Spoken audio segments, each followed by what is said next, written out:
जी, ये जो हमारा टॉपिक है ये बिजनेस लेटर्स के बारे में। आईसीटी कम्युनिकेशन में बिजनेस लेटर्स बहुत इंपॉर्टेंट है। इसमें हम प्रिंटेड लेटर्स भी इस्तेमाल करते हैं और डिजिटल लेटर्स भी इस्तेमाल करते हैं। तो बिजनेस लेटर बेसिकली होता क्या है? बिजनेस लेटर जो है is a letter from one company to another or such a organization and their customer, clients or other external parties. The overall style of the letter depends on the relationship between the parties concerned. इसका मतलब ये है कि अगर आप company to company letter लिख रहे हैं तो उसका जो कंटेंट है वो डिफरेंट होगा। अगर एक यूनिवर्सिटी अपने स्टूडेंट्स को लेटर लिख रही है तो उसका कंटेंट और रिलेशनशिप डिफरेंट होगा। इसी तरीके से अगर एक स्टूडेंट अपने डीन को लिख रहा है या एक वेंडर अपने एम्प्लॉयर को कस्टमर को लिख रहा है या ऑर्गेनाइजेशन को लिख रहा है, इसी तरीके से ये सारे का सारा डिपेंड करता है कि आप किसको लेटर लिख रहे हैं और उसके साथ आपका रिलेशनशिप क्या है। इसमें भी कुछ चीज़ों का ख्याल रखा जाता है, जैसे हेडर है। हेडर में आप सेंडर का एड्रेस, डेट और रिसिपिएंट एड्रेस वगैरह लिखते हैं। फिर आप प्रॉपर सैल्यूटेशन यूज़ करते हैं, ठीक है। उसके बाद बॉडी उसकी प्रॉपर होनी चाहिए, कंटेंट को आपको ऑर्गेनाइज करना चाहिए और लास्ट में आप कंक्लूजन में ये ज़रूर लिखते हैं कि आपको इस लेटर से अचीव क्या करना चाहते हैं। आप किसी से कोई सर्विस रिक्वेस्ट कर रहे हैं, कोई चीज़ आप किसी से मांग रहे हैं, कोई आप इंफॉर्मेशन चाह रहे हैं। आगे हम डिटेल में देखते हैं कि किस तरह के बिजनेस लेटर्स होते हैं और उसका पर्पस क्या होता है। और लास्ट में आप हैंड रिटन सिग्नेचर भी कर सकते हैं या अपना नाम आप खाली कंप्यूटर से टाइप कर सकते हैं। तो सब आइए देखते हैं कि बिजनेस लेटर किस तरह के होते हैं। सबसे पहले हम बात करते हैं कवर लेटर की।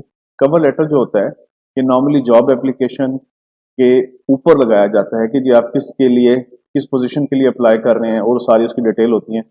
इसमें जो की एलिमेंट्स होते हैं वो पर्सनलाइज ग्रीटिंग है, इंट्रोडक्शन है, समरी ऑफ क्वालिफिकेशन है एंड कॉल टू एक्शन है कि आप क्या क्या उसके अंदर एक्शंस चाह रहे हैं। दूसरा, इंक्वायरी लेटर्स जो होते हैं वो भी बिजनेस लेटर्स में आते हैं।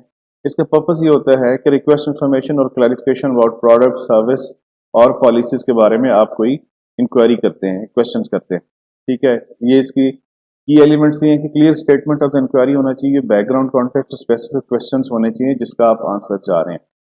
इसी तरीके से कंप्लेंट लेटर होता है। कंप्लेंट लेटर जो होता है वो dissatisfaction with the product, service और एक्सपीरियंस को हाईलाइट करता है और फिर आप उसका कोई सोल्यूशन दे चाह रहे होते हैं, ठीक है।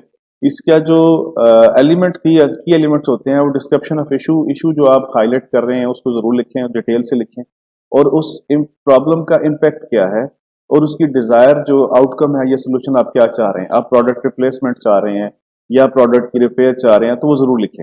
इसी तरीके से एडजस्टमेंट्स लेटर्स होते हैं। Respond to a complaint, addressing the issue of offering solution to compensation, ठीक है।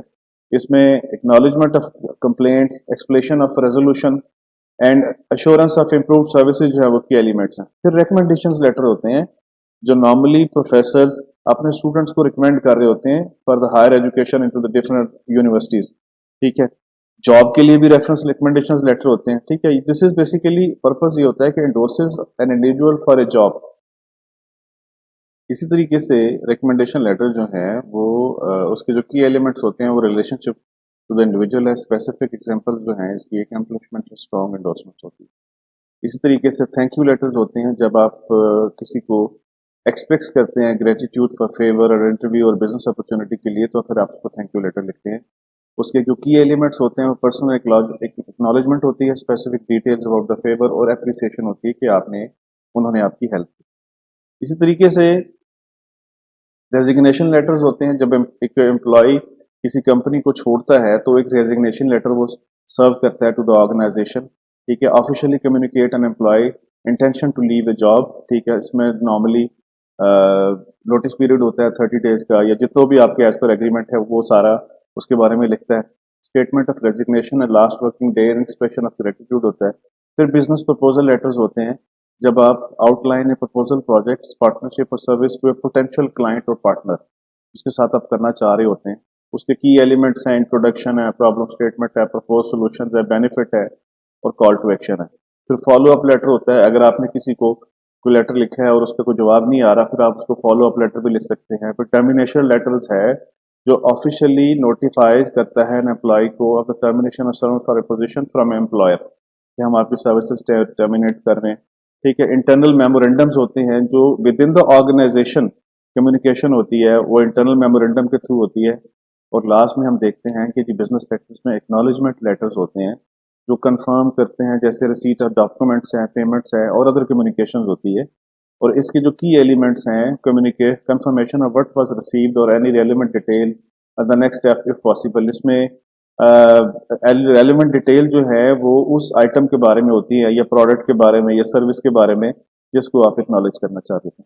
तो इस तरह से ये काफ़ी सारी टाइप के बिजनेस लेटर्स हैं, उनको लिखते हुए किन चीज़ों का ख्याल रखना चाहिए जो पहले हम डिस्कस कर चुके हैं, तो सबके लिए ये वैलिड है। तो ये सारे बिजनेस लेटर जो है हम अपनी फॉर्मल कम्युनिकेशन में इस्तेमाल करते हैं।